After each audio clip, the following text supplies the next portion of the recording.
Thank you, members. The next item of business is the members' business debate on motion 18800 in the name of Liam Kerr on the insights of the reports of the Energy Transition Institute at Robert Gordon University, striking the balance. This debate will be concluded without any questions being put, and I would invite those members who would wish to speak in the debate to please press the request to speak buttons, and I call on Liam Kerr to open the debate. Up to 7 minutes, please. Thank you, Presiding Officer. I'm very grateful to cross-party colleagues for their support to debate this motion, because signing a motion in this Parliament doesn't necessarily mean agreement with it. Rather, it shows a willingness to debate, to listen, to test arguments that may not accord with one's own views. And any debate on oil and gas can often polarise views. So I'm somewhat appalled, actually, that the Green Party, so recently a party of government, and which has called a debate on oil and gas tomorrow, has not only refused to sign my motion, which I drafted very carefully to avoid being divisive, but hasn't even bothered to attend and hear arguments that might challenge its ideology. Because this debate is not about ideology, it's about evidence. Evidence contained in the Striking the Balance, the report from the Energy Transition Institute at Robert Gordon University. It's not a lobbying document, it is not a press release, it is a rigorous, data-driven assessment of the future of the UK's offshore energy workforce. And its conclusions should give every member pause for reflection, because it warns that without urgent, coordinated action, the UK's oil and gas workforce could shrink by around 400 jobs every fortnight for the next 5 years. That's the equivalent of losing the entire Grangemouth workforce every 2 weeks. It also warns that if Scotland's governments fail to pursue renewable energy at scale, whilst continuing to let oil and gas decline, nearly 30,000 direct employment offshore industry jobs could be lost by the early 2030s. Those aren't just numbers on a spreadsheet. They are people, families, mortgages, communities, especially in the North East, where 1 in every 6 people works directly or indirectly in oil and gas. Across the entirety of Scotland, it's 1 in every 30 people. And on the economic point, I was told last week that Shell alone contributes £12 billion to UK GDP and 78,000 jobs. So this is not only an energy issue, it's an economic and a social one. Mr Ewing. Fergus Ewing. I thank Mr Kerr for giving way. Does he also agree with me that the real tragedy about this prospective job losses on a scale which is greater than the 80s when we saw Ravenscraig and so on is entirely avoidable if we resume maximum economic recovery as the policy that we used to have when I was Energy Minister, and also we reduce the profits levy? Those two things will prevent the job losses on a scandalous scale. Liam Kerr. Fergus Ewing is absolutely right. I couldn't agree more, and I will address that because the Striking the Balance report actually justifies exactly what we've just heard. It reaches, I think, 3 fundamental conclusions. First of all, demand for oil and gas is not going away. By 2050, the UK will still require significant amounts, only about 30% of which will be domestic, to heat our homes, to keep the lights on, to make your mobile phones, to fuel your cars and buses and trains, to run medical equipment, to make fertilisers. Today, the UK produces about 20% of the oil and gas it uses. Even if we achieved net zero, even if Jackdaw and Rosebank go ahead, the UK will still need to import more oil and gas than it produces to meet demand. That's more imports from countries such as the USA, where production emissions are 3 to 4 times higher, countries with dubious regulatory or human rights records, countries who might capriciously switch off supply. And secondly, there will be no just transition without the oil and gas industry. The real choice is not between oil and gas or renewables. It is between a managed transition, which maintains a viable domestic industry whilst building renewables, hydrogen, carbon capture, or an accelerated decline of exporting jobs, losing skills, and importing our energy at higher cost and higher carbon. The difference between those futures lies not in geology or technology, but in political decision-making.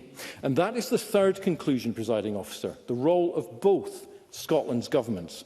The UK government's fiscal regime is now one of the most regressive in the world. Investment allowances have been stripped out, creating uncertainty. Meanwhile, Norway provides a stable, progressive regime, continues to invest and uses the proceeds to fund its transition. And that is why Fergus Ewing is right. We must see an end to the Energy Profits Levy and the UK government's ridiculously naive ban on new oil and gas licences.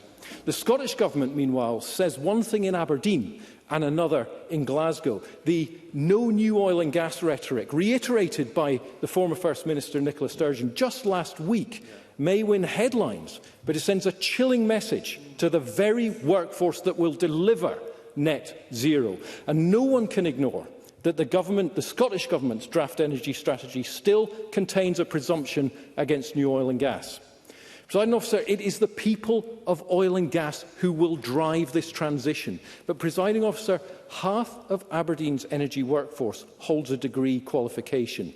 If policy tells them that they have no future here, they will simply go elsewhere, representing a loss to our economy, a grave loss to our population, and a loss to any chance of delivering the transition.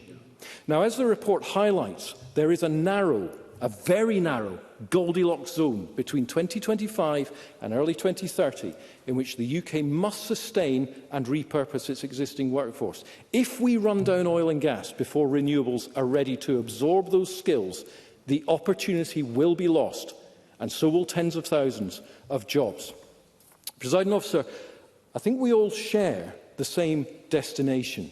A Scotland that is prosperous, sustainable and secure, running off a genuinely balanced energy mix. The question is how we get there. The Striking the Balance report makes clear that the window of opportunity is closing. Act wisely now, and we can secure the sweet spot of the transition, protecting jobs and skills whilst cutting emissions. Act too slowly or ideologically, and we risk losing the workforce, the supply chain and the capacity to deliver any transition at all. This is not about oil and gas versus renewables. It is about the North Sea and the energy transition. A transition that, if managed properly, can secure Scotland's energy future and the livelihoods of the people who will power it. Thank you. Thank you, Mr Kerr. We now move to the open debate. Backbench speeches of up to 4 minutes. I call Audrey Nicholl to be followed by Douglas Lumsden. Ms Nicholl. Thank you, Presiding Officer, and thank you to Liam Kerr for bringing forward this motion, which I'm very happy to support. And I commend Professor Paul Delue and the team at the Energy Transition Institute at Robert Gordon University for producing the excellent Striking the Balance report that sets out the predictions for the future of the UK offshore energy workforce across 3 scenarios and through the prism of policy, cost pressures, industry dynamics, among others. But underpinning the analysis is some important context. Firstly, despite the UK oil and gas industry decline, demand remains, as we heard from Liam Kerr. As such, around 70% of our oil consumption will be met from imports. Secondly, global electricity and gas demand increased sharply in 2024 and requires transformative action now to meet future demand. And thirdly, Scotland's energy future is at a critical juncture. So focusing on offshore wind, the scenario model delivery of 50, 70 and 90 gigawatts, respectively, by 2030, with similar scenarios considered across hydrogen and CCUS. Now, to develop the low-case scenario, 50 gigawatts by 2030, the UK requires to install around 35 gigawatts of new wind capacity, or nearly 6 gigawatts annually, around 1 turbine each day. So what does this mean for our future energy workforce? The report highlights that securing UK content to 2030 will be crucial to sustaining a world-class offshore energy supply chain and workforce. As such, energy policy must evolve to incentivise domestic production through, for example, tax and policy incentives. Now, I welcome the Scottish Government commitment to the Oil and Gas Transition Training Fund, and I also welcome the findings in the Transition on Our Terms report that states that workers want action to create good unionised jobs in renewable industries, to support workers' transition into these jobs and to ensure profits from the transition are returned to workers and communities. And I also welcome the latest Just Transition Fund announcement of £8.5 million for clean energy supply chain development. Very briefly. Liam Kerr. Briefly, I'm enjoying the member's contribution very much here. I wonder if she would agree with me that really what's needed here is for both Scotland's governments to come out with a genuine, holistic strategy to govern the transition, the oil and gas industry and the energy mix going forward. Audrey Nicholl. I thank Liam Kerr for that intervention, and I will come on to policy, which I think is often overlooked and I think is absolutely crucial. And in addition, the recently published UK Government Clean Energy Jobs Plan has emerged and it's certainly ambitious, but the reality is the Energy Profits Levy is costing jobs and investment. It is frankly infuriating that yet again the North East is likely to see further job losses, this time at Port of Aberdeen, that has seen a 25% drop in oil and gas activity over the summer. And ports are a critical part of our infrastructure to deliver manufacturing growth. So I again call on the UK Government to urgently change course on this damaging levy. Now, the report states that based on current public commitments and announcements, the UK should be able to deliver the Scenario 3 outcomes, but without intervention, it is likely to fall short of delivering the outcomes in either Scenarios 1 or 2 set out in the report. This concern is also reflected in the Scottish Affairs Committee report on the future of Scotland's oil and gas industry.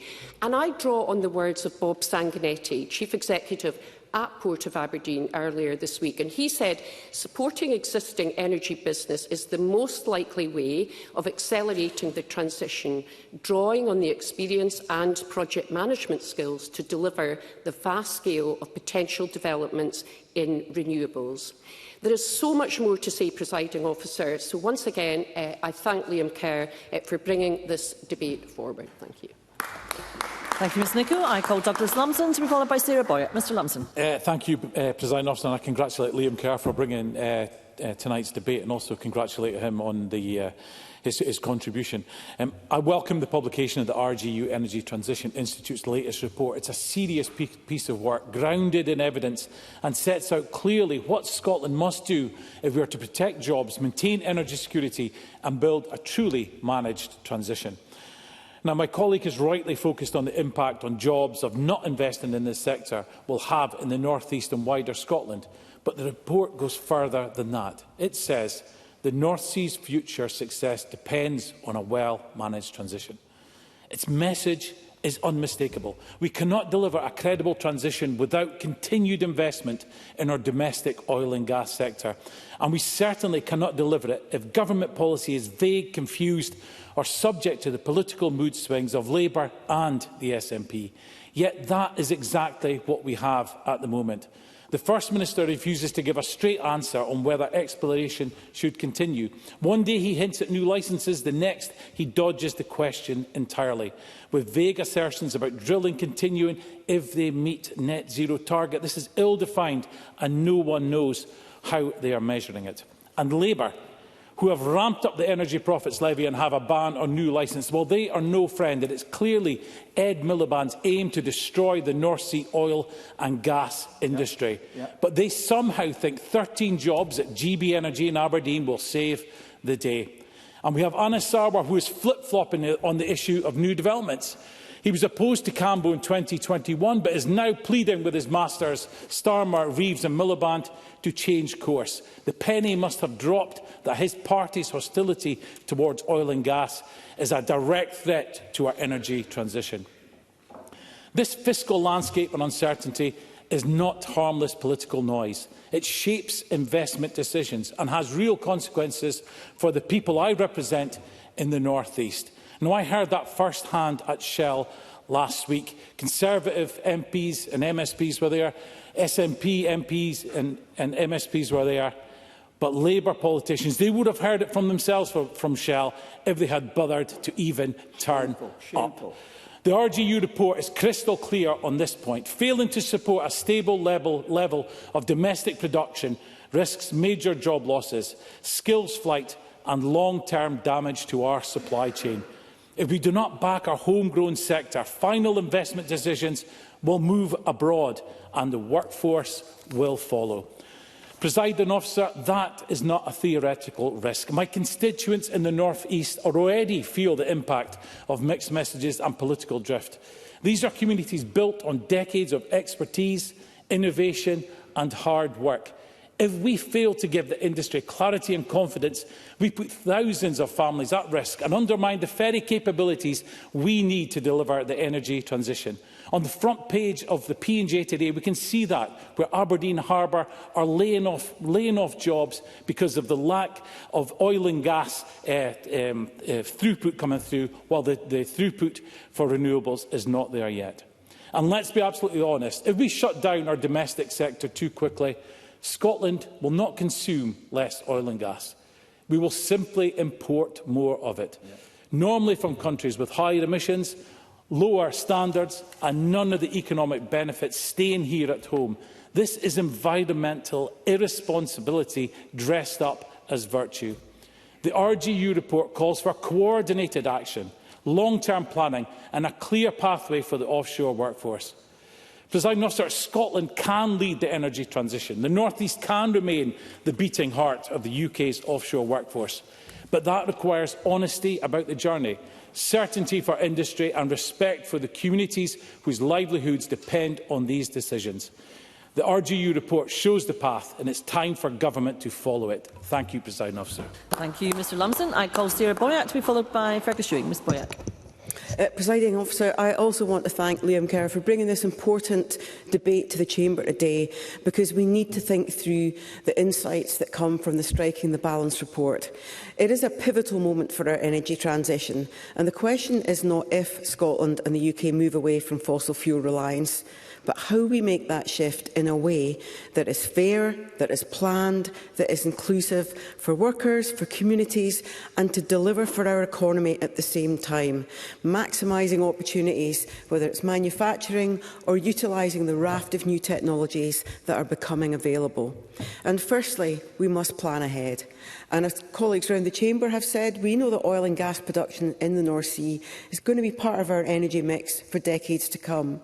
But the report highlights correctly that this pace and shape of workforce supply and demand will define whether this is a fair transition or whether it negatively impacts on people's employment opportunities and the local economy. And we cannot leave that skilled workforce scrambling for opportunities. We need to make sure that the opportunities are there for them. And a key issue that we've been lobbying on is the oil and gas passport. So the energy and skills passport makes sure that workers who've built their careers in oil and gas have the training, who've got the experience and the qualifications, that's all recognised. No, I'm going to keep moving, as they move into a range of other jobs, whether it's renewables, whether it's carbon capture, whether it's decommissioning for existing platforms. And I also want to raise the point that was raised by Audrey Nicholl. It's vital that we recognise the role of trade unions and long-term negotiated terms and conditions. And that's one of the things in the North Sea that the trade unions have managed to do over the decades. Very briefly, on Dr. Lumsden. Take an intervention. The trade unions, I think there was a campaign, no ban without a plan. Is that something Labour support, or have they abandoned that like the rest of the North East? Sarah Boyack.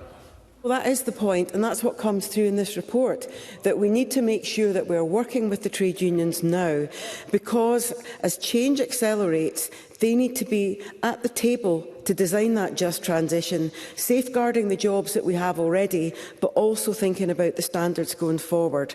One of the really important recommendations, I think, in the report is that we need to make sure that supply chains and manufacturing content are increased, because the report identified that raising UK content in renewables projects, for example, aspiring to 40% 40%, you would think actually we'd do all of it here, but we don't. That would in itself generate thousands of additional jobs. And to realise that opportunity, we need strong signals and investment so that we get manufacturing plants. We've got Sumitomo's being established. We need more supply chain confidence and investment in local communities. And I agree with everyone in the room, the next 5 years are crucial.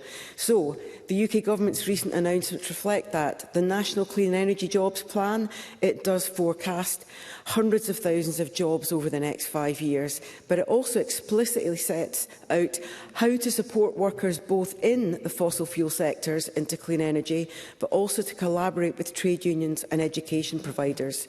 And one of the things I think that we could do is look at how the existing plants that we have offshore can be more energy efficient. For example, offshore wind can actually reduce the carbon emissions of existing oil and gas going forward. So we need that, and things like shipping investment to make sure that we've got the manufacturing that's going to support the North Sea.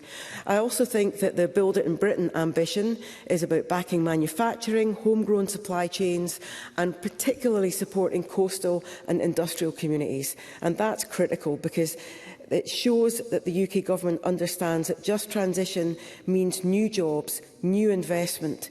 It's not just about decarbonising our economy, it's about building in. And looking at Grangemouth, that's a key test case for us. We've lost the refinery, so we need to see more investment. And that's why the lack of industrial planning from the Tory government historically, previously SNP, we've seen just in the last year and a half Labour support in the Grangemouth area with its role in the £100 million growth deal, Project Willow, and additional money from the National Wealth Fund. We need to secure a future for those that are living in the communities so that there is a fair transition. And that means investment. It means hundreds of £millions, both from government but also from the private sector. And it's about turbines, cables, platforms being made here in Scotland so that people are trained here and the communities benefits. And communities have to benefit. So we need to plan ahead, work together across our governments, supporting high-quality jobs, securing our energy future and making sure that in the next 5 years we turn ambition into delivery so that the words just transition actually mean something real for workers and our communities. Thank you, Ms Boyack. I call Fergus Ewing to be followed by Kevin Stewart. Mr Ewing. In congratulating Liam Kerr for his bringing this debate here, it is a real matter of sadness and shame, I think, that there has not been a full day's debate on our energy situation in Scotland from the Scottish Government. And I hope the Minister may comment on that. Presiding Officer, perhaps the world's foremost energy expert is Daniel Yergin, who was a Pulitzer winner for his book about the oil industry, The Prize. And he remarked that the transition from wood to coal took 200 years. The transition from coal to oil took 100 years, from the discovery in Pennsylvania in 1859 to the 1960s, when oil overtook coal as the most widely used fuel. Now, the point I'm making is transitions take a long time. It takes a long time for things to be done. My God, I even once told it took 5 years to build a lay-by by a rather Rufo, Director of Transport in Highland Council. How do we think that we're going to transform everything in Britain, which uses 3/4 of its energy needs from oil and gas, by 2030, as Mr Billman, or 245, as the Scottish Government says? It's for the birds. And whereas I worked with Paul Delot when I was Energy Minister very closely and regard him as a friend, and have a great deal of admiration for his work and the fellow work of his project director, I do wonder whether even the lowest scenario of the three that he makes, and I can't go into the details, haven't time, on hydrogen, carbon and wind, are themselves over-optimistic. What I see at the moment is a disengagement of investment from offshore wind, troubled times ahead. That's what I'm hearing for various reasons. I'm sure the Minister will be aware of that. But let's look at our oil and gas industry. In Britain, the North Sea production is amongst the cleanest in the world. Now, the Greens, who are not here, which is a shame, because there's always the possibility that you can learn things in life, even for the most unlikely quarters. But if they were here, they would hear this, that the emissions of North Sea production have fallen by 34% since 2018. One-third reduction in just 6 years. Tremendous achievement. The average is 21 tonnes of carbon dioxide per tonne per barrel, compared with fracking gas in the USA, 76 tonnes, I believe, and Qatar around the same. So our production here is a quarter of what it is. Now, surely, if you're a true Green, like myself, for example, like myself, then I'm not against roads and I'm not against cars. I'm against emissions. I'm not against all oil and gas production in the world. I'm against the dirtiest oil and gas production in the world. Now, I can't help but try to apply logic to problems.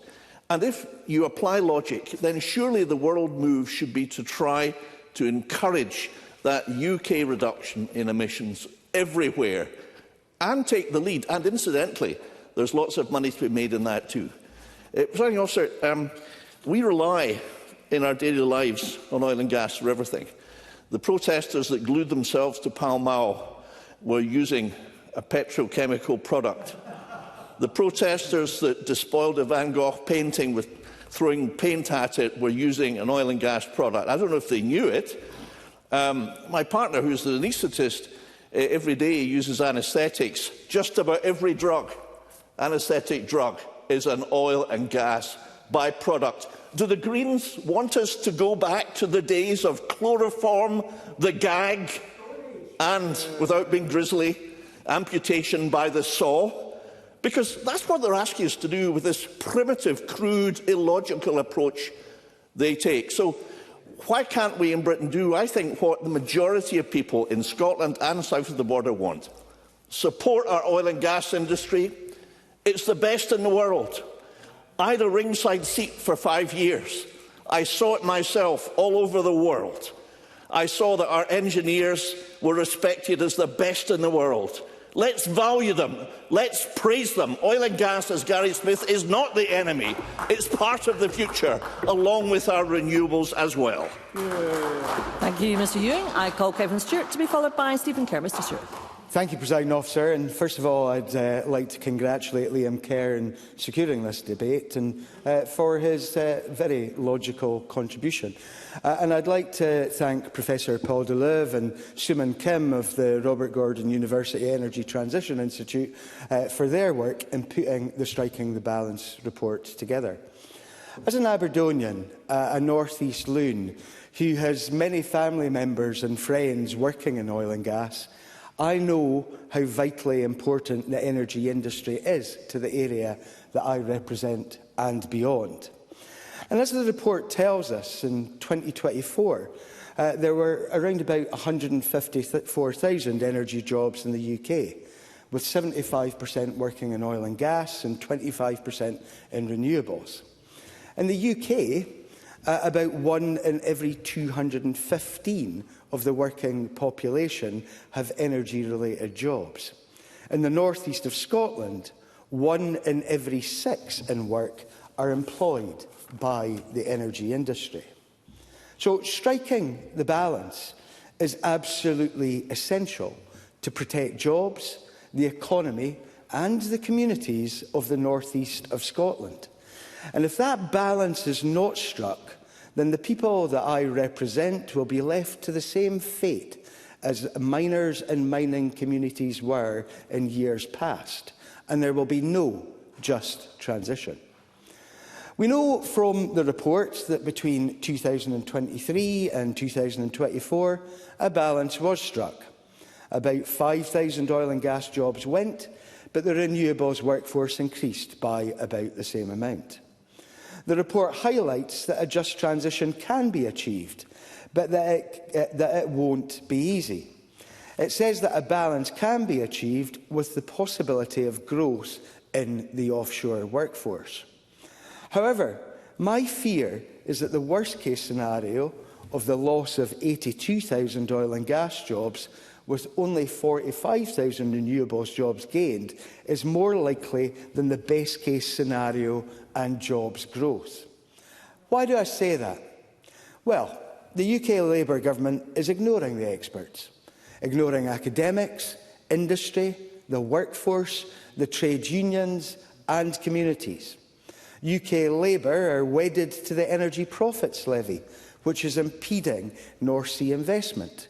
They are thorough to halting further exploration, and they are failing to invest enough in the renewables sector.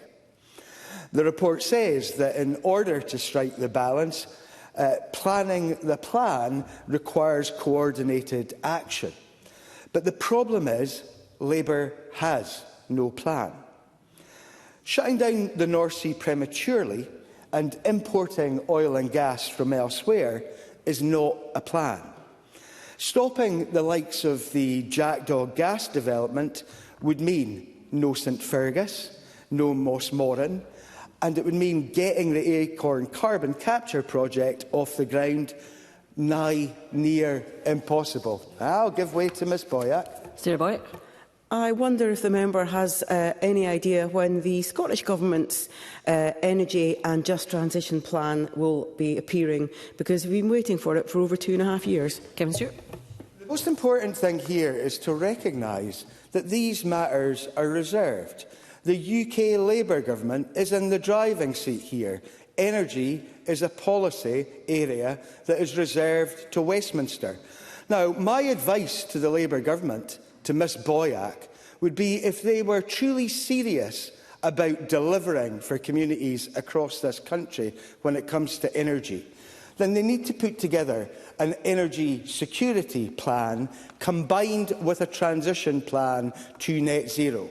None of that has happened. It has happened elsewhere in almost every other country, but it does not fit Ed Miliband's agenda. And this is the problem. This is all far too ideological when it comes to Labour. So, I talked about that possible loss. No Jackdaw, no St Fergus, no Moss Moran, no Acorn. Thousands of jobs lost, more fossil fuel imports and endangering energy security because of ideology and the lack of a plan. That would be unforgivable. Labour must listen. They must change their ways, and they must walk us back from the cliff edge that my constituents and others are currently facing.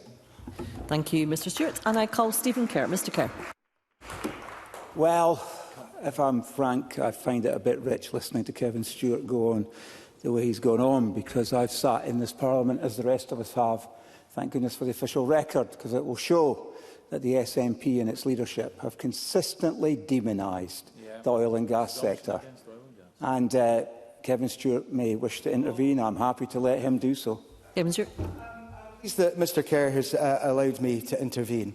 Can I say, repeat what I said at the very beginning about Mr Kerr's logical contribution? Now, Mr Kerr, others and I were involved in a debate on Friday. We agree on most points. The problem is that in this place, things become far too political on this issue. What we need here is logic. Let's follow the logic of the academics like Paul Deleuve, and let's put aside the party political aspect of this to the degree that often comes across. Long intervention, Mr Kerr. Well, all very good from Kevin Stewart, but unfortunately some of us have a longer-term memory of what the SNP have been up to over the last 4.5 years. Certainly in the time I've been in this Parliament. You can disown now, if you wish, Nicola Sturgeon, but she popped up last week and repeated all the same stuff she was saying as First Minister. You can disown Humza Yousaf on the same basis. But the reality is the reality. This is a debate that goes to the very heart of the future of Scotland's economy. Are we going to go for common sense economic principles? Are we going to go for economic growth? Are we going to put the people of Scotland first? Or are we going to remain entrapped by an ideology of a fringe group of extremists who would like to see us return to the Stone Age. That's the choice that we have to make. I feel sorry for Ben McPherson, because this is not his brief. I'm a bit perplexed as to why he's the minister that's answering, other than the fact that it's a university paper. But that university paper makes it clear, and it's, I think, pronounced Professor Paul DeLue. He writes that sustaining Scotland as an energy powerhouse requires hard choices, and that without intervention, Scotland's supply chain and workforce will be impacted disproportionately. And he also calls for honesty and candid dialogue.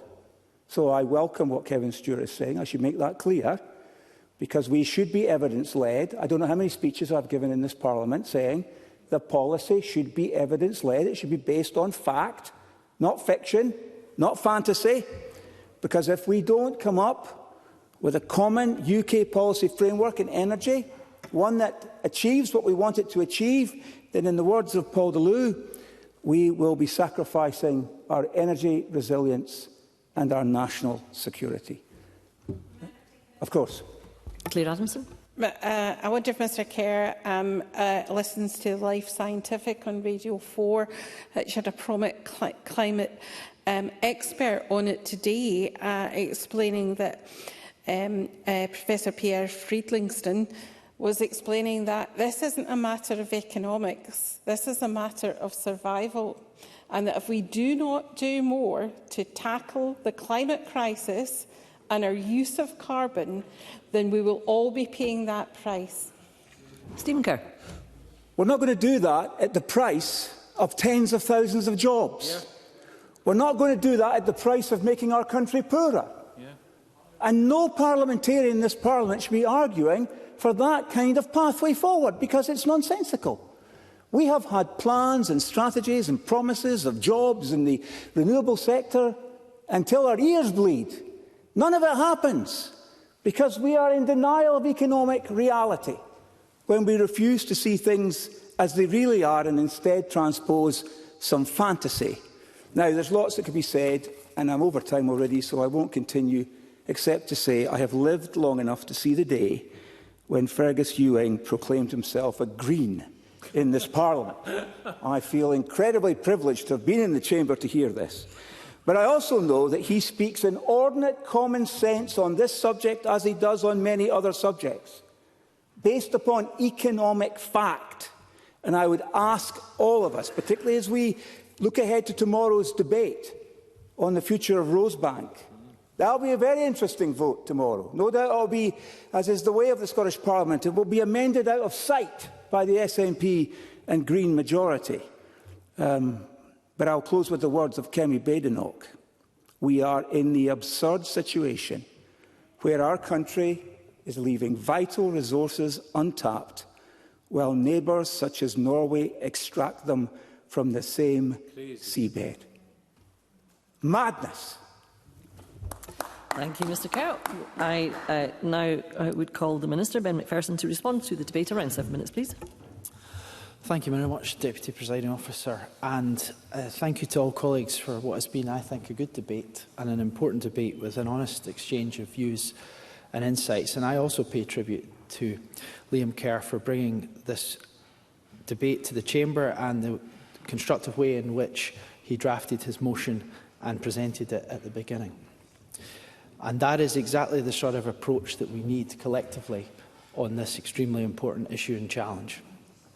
I welcome the opportunity to close for the Government with regard to the fact that this is absolutely relevant to the skills agenda and the necessity for retraining and making sure that our people are able to maximise the opportunities and transition to use their skills and knowledge.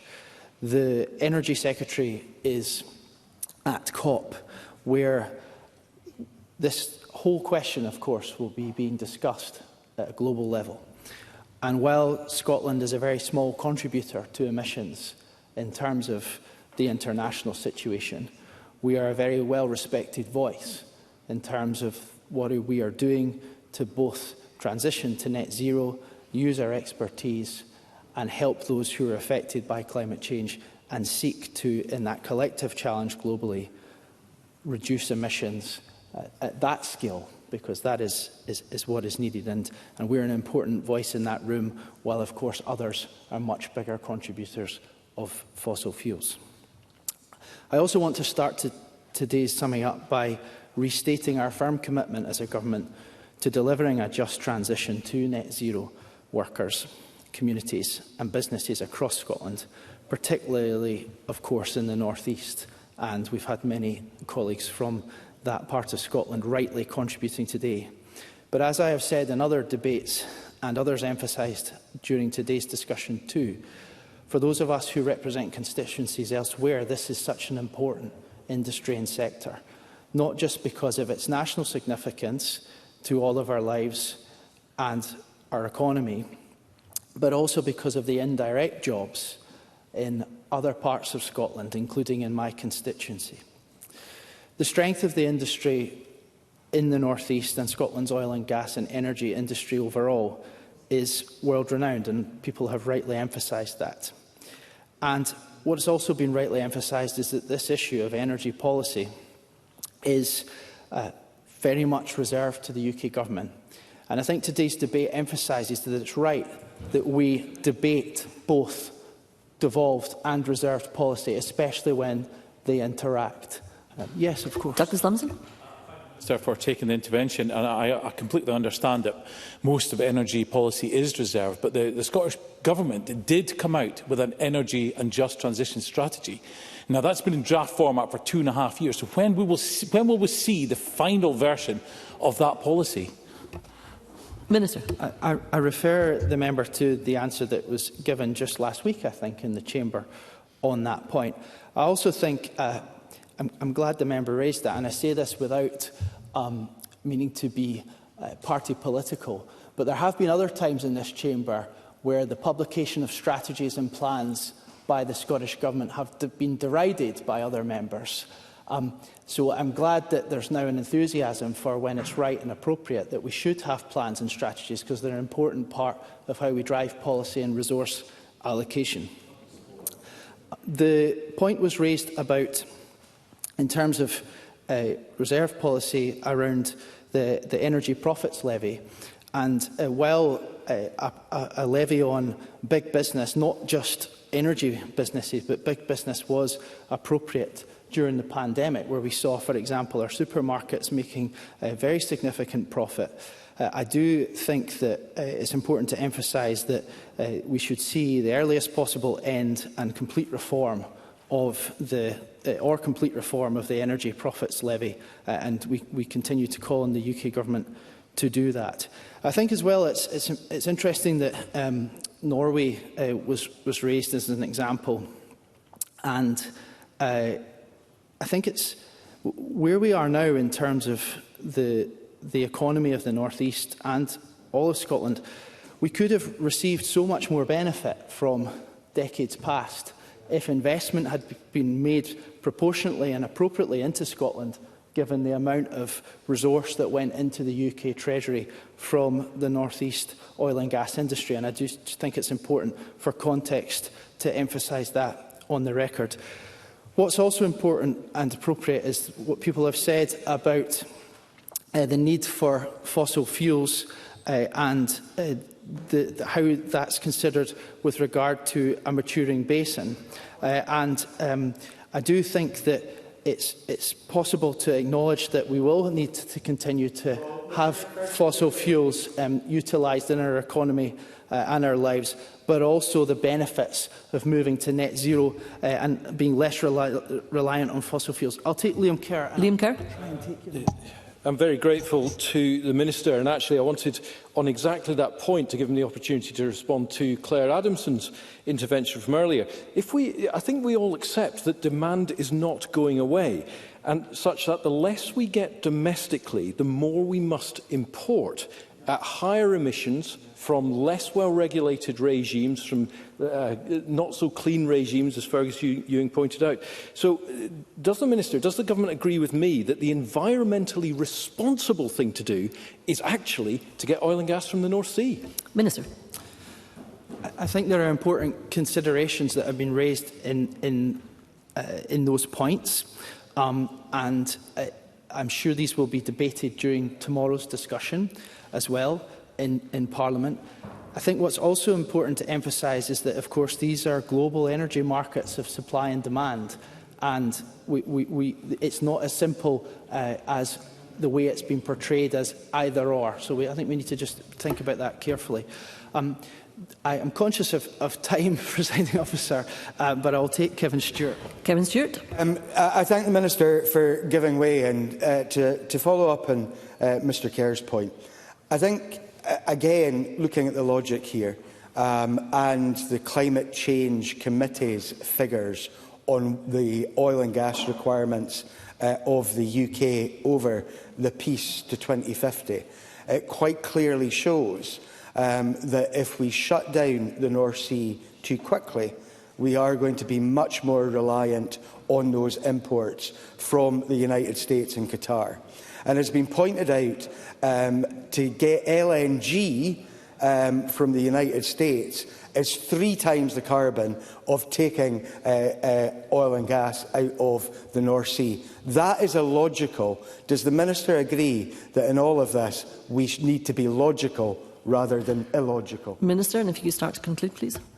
I think we do, and I think we also have to be collaborative and not combative, because this is such a challenge for all communities in Scotland in terms of the impact on the economy, the necessity of energy security for everyone, and the interaction between, as things stand, UK and local governments. So I think today's debate has been important and useful in that collective discussion.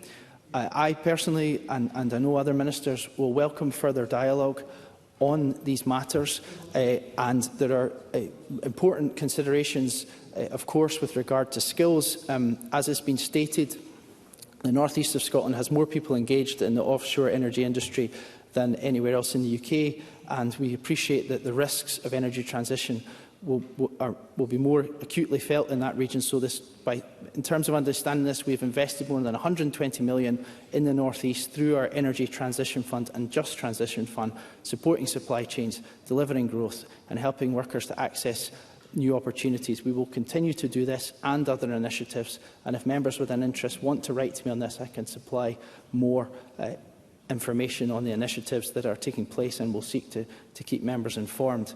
I think there's so much more we could discuss here, but, Presiding Officer, I will conclude on that point. Thank you, Minister. And that concludes the debate, and there will be a short pause before we move on to the final item of business. Thank you.